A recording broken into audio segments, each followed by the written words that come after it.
xil shayton bo'ladi. Bittasiga a'udhu billahi minash shaytonir rojim deb aytsangiz qochadi. Ana haqiqiy shayton qochadi. Oyatal kursini o'qisangiz qochib ketadi. Qur'on o'qilgan joydan qochadi. Endi yana bitta shayton bor. U odamdan bo'lgan shayton. Bu odamdan bo'lgan shayton narigi jindan bo'lgan shaytondan yomon bu. Chunki bunga Qur'onni boshidan oxirigacha o'qib yorsangiz ham eshitib o'tiraveradi. Kallasini likillatib, "Voh, zo'r bo'ldi, zo'r qiroat ekan."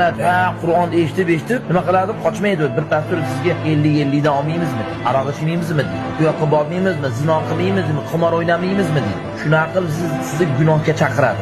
Bu narigi shaytondan yomon. Narigi shaytonga haligi gap, avduni aytsangiz qochadi. Ammo bu badbaxt bu qochmaydi. Shuning uchun odamni odam buzadi. Odam buzadi. Odamdan bo'lgan shaytonlar ham bor-da mana shu. Mana shular odamdan bo'lgan shaytonlar. Shuning uchun banda bir gunohdan tark qilib gunoh tashlamoqchi bo'lsa, ana shu ulfatlarni ham tozalash. Kim bilan yuribsiz? Siz ulfatingiz shaytonmi yo sizga do'stmi?